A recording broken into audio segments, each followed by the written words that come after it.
June 24th. Morning Devotion. For verily he took not on him the nature of angels, but he took on him the seed of Abraham. Hebrews 2 verse 16. Who are the people upon whom the heart of Jesus is set?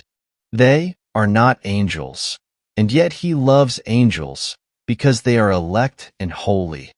He loves them as the creatures of his power, and as the ministers of his will. But God loves not angels as he loves man.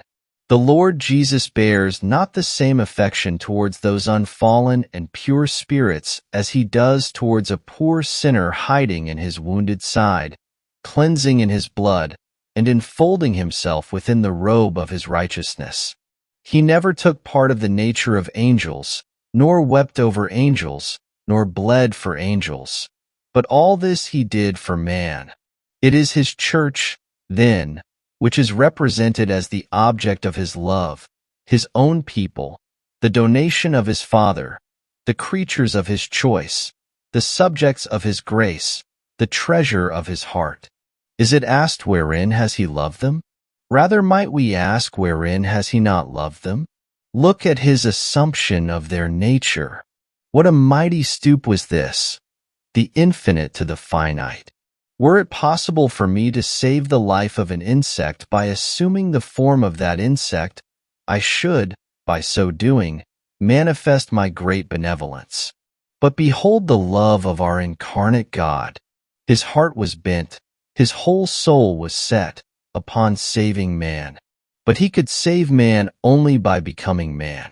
He could not raise our nature, but as he stooped and assumed that nature, he must not only look upon it and pity it and weep over it, but he must take it into the closest and most indissoluble union with himself.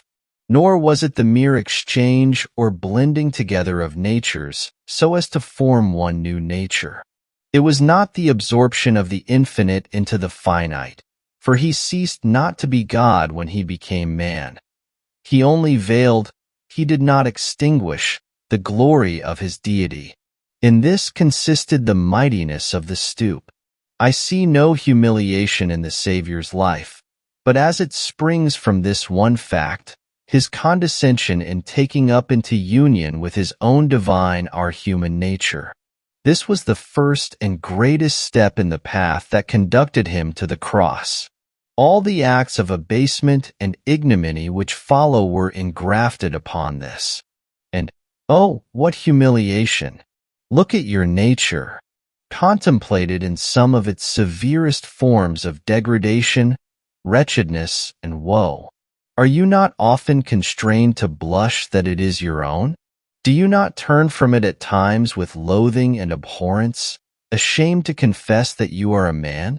Above all, what self-loathing, what self-abhorrence, when the Holy Spirit opens the chambers of iniquity in your own heart and makes you acquainted with the abominations that are there. And yet the Son of God stooped to our nature. A body have you prepared me, but it was unfallen, sinless humanity that he took into union with his Godhead. Where, then, is his condescension? In stooping to an inferior nature, though in that stoop he received no taint from us. He was made a sin, offering, yet he was without sin. If this truth, dear reader, has no glory to your eye, nor sweetness to your soul, what is your Christianity? It is the foundation of Christianity. It is the marrow of the gospel. It is the hope of the soul. It is that truth which takes every ruffle from the pillow of death.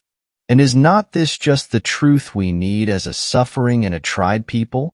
When do we extract the sweetest honey from this bitter of bitters? Is it not when our humanity is wounded, oppressed, and cast down? When do we most value and love the humiliation of the incarnate God?